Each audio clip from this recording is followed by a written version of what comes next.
It's very obvious. The people are here distressed. Give it to people who actually can do something, okay, and just leave the country because this is enough. මිනිස්සු බලන්න gas පෝලින් පිටි පෝලින් petrol පෝලින් පෝලින් නැත්තේ කොහෙද? नमस्कार। ये इतिहास में दर्ज हो गया है कि इस दुनिया में पहली बार निहत्थी जनता ने सड़कों पर उतरकर विधिवत एक निर्वाचित सरकार को उखाड़ फेंका, राष्ट्रपति भवन पर कब्जा कर लिया और प्रधानमंत्री आवास को फूंक डाला। श्रीलंका की जनता ने मई में देश के सर्वशक्तिमान राजपक्षे परिवार के प्रधानमंत्री महिंद्रा राजपक्षे को जान बचाकर भागने के लिए मजबूर कर दिया। आखिर क्यों हुआ श्रीलंका में ऐसा? श्रीलंका की जनता को सड़कों पर क्यों उतरना पड़ा? आइए जानते हैं।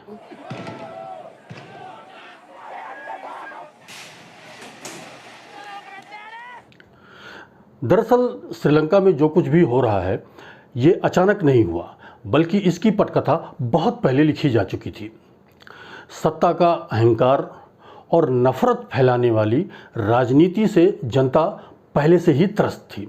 रही सही कसर इसकी छिन्न भिन्न हुई अर्थव्यवस्था ने पूरी कर दी, जिसके कारण श्रीलंका की जनता को सड़कों पर उतरना पड़ा। इसको ऐसे समझिए कि श्रीलंका में नफरत की राजनीति इसके आज़ाद होते ही शुरू हो गई थी। दरअसल श्रीलंका में 15% आबादी तमिलों की है, 5% आबादी मुस्लिम है और इसके अलावा बाकी वहाँ सिंहली रहते हैं। 1948 में आज़ाद होने के बाद वहाँ सिंघल वर्चस्व की स्थापना का रास्ता तलाशा जाने लगा था। 1956 में करीब 15% जनता की भाषा तमिल होने के बावजूद उनको नकार दिया गया। सिंघल को एकमात्र भाषा का दर्जा देने का कानून बनाया गया। हालांकि काफ़ी दबाव के बाद इसमें कुछ परिवर्तन किया गया और इसी भाषा नीति का परिणाम रहा कि एक बौद्ध भिक्षु ने सोमाराम थेरो ने 1959 में प्रधानमंत्री SWRD भंडारनायके को उन्हीं के आवास पर गोली मार दी थी। सिंघल वर्चस्व की सरकार ने धीरे धीरे साफ कर दिया कि श्रीलंका में तमिलों के लिए कोई जगह नहीं है। इतना ही नहीं, बरसों से रह रहे तमिलों को नागरिकता देने के बजाय भारत के लाखों तमिलों को अपनाने के लिए भारत को मजबूर कर दिया गया था। 1964 में शास्त्री श्रीमाओं के समझौते के बाद भी तमिलों की समस्या हल नहीं हुई। इसकी परिणति 26 साल के गृह युद्ध के रूप में हुई। दरअसल सिंघली नेता समझ नहीं पाए कि जब दिमाग में नफरत भरी जाती है और समाज का सैन्यीकरण होने लगता है तो उसका दुष्परिणाम एक वर्ग तक सीमित नहीं रहता। पिछली शताब्दी के 8वें दशक में उग्र सिंघली संगठन जनता विमुक्त पैरामुना रोहण विजयवीर के नेतृत्व में सत्ता हथियाने में बस थोड़ी दूर रह गया था। ये छोटे स्तर का गृह युद्ध था। सिंघली नेताओं की एक और घातक चूक थी, वो ये कि सब कुछ नज़रअंदाज करते हुए भू राजनीतिक खेल में वो कूद पड़े। विदेश में पढ़े सिंघली नेता भू राजनीति के इस बुनियादी सिद्धांत को भूल गए कि जिनकी जेब में पैसा ना हो उन्हें इस खतरनाक खेल से दूर दूर रहना चाहिए। यहाँ एक और प्रमुख कारक है जिसे बिल्कुल इस समय नज़रअंदाज नहीं किया जा सकता है। दरअसल सिंघली नेता भारत को चिढ़ाने के लिए सामरिक महत्व के त्रिंकोमाली बंदरगाह पर वॉइस ऑफ अमेरिका का स्टेशन बनाने की अनुमति दे दी थी। इसके बाद वहाँ चीन ही नहीं पाकिस्तान का भी प्रभाव बढ़ने लगा था। भारत के तमिल इलाकों में रसद पहुंचाने का मार्ग बाधित कर दिया गया था। ये उस समय की बात है। उस समय भारत के प्रधानमंत्री इंदिरा गांधी ने भारतीय वायुसेना को रसद पहुंचाने की जिम्मेदारी सौंपी थी। वायुसेना के विमानों ने बहुत नीची उड़ान भरकर तमिल इलाकों में रसद पहुंचाने शुरू कर दिया था।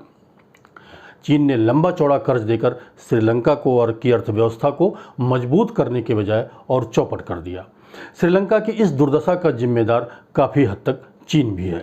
श्रीलंका की ही संकीर्ण नीति के कारण 1987 का राजीव जयवर्धने समझौता भी विफल हो गया, जबकि इससे ऐतिहासिक समाधान निकल सकता था।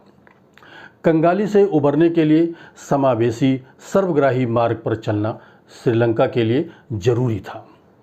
20% आबादी के अस्तित्व को नकार कर आंतरिक शक्ति असंभव है।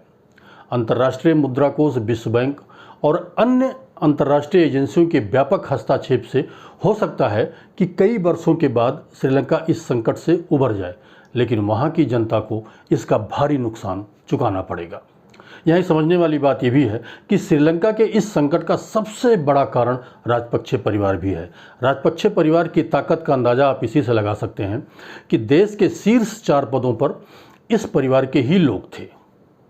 इसके अलावा नौकरशाही, सेना और अन्य पदों पर भी इसी परिवार के लोग काबिज थे। सत्ता के अहंकार ने राजपक्षे परिवार को जनता के गुस्से का एहसास नहीं होने दिया। महीनों से सड़कों पर उतरे लाखों लोगों को कि गोता गद्दी छोड़ दो जैसी बुलंद आवाज़ भी नहीं सुनाई पड़ी। गोताबाया ने हिसाब लगाया कि दूसरे परिवार के रानिल विक्रमसिंघे को प्रधानमंत्री बनाकर संकट पर काबू पाया जा सकता है।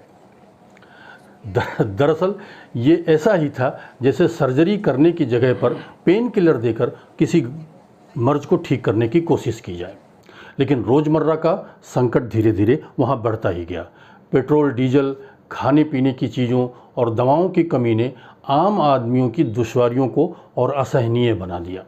अन्य संकट की वजह यह रही कि जैविक खेती को बढ़ावा देने के लिए सरकार ने रासायनिक खाद के इस्तेमाल पर रोक लगा दी थी, जिससे पिछले सीजन में अनाज की पैदावार में भारी गिरावट आई।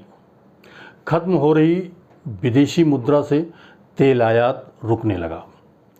विदेशी कर्ज की अदायगी से हाथ खड़ा कर देने वाली सरकार ने प्रमाण दे दिया कि देश दिवालिया हो चुका है।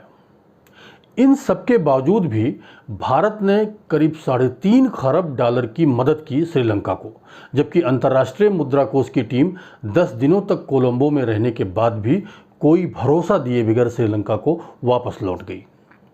अगर एक शब्दों में हम कहें कि श्रीलंका कि राजपक्षे परिवार ने श्रीलंका को बड़े संकट में फंसा दिया है।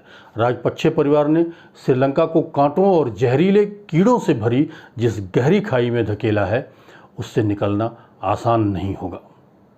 तो मित्रों, ये वीडियो आपको कैसा लगा हमें कमेंट बॉक्स में ज़रूर लिखिएगा। धन्यवाद।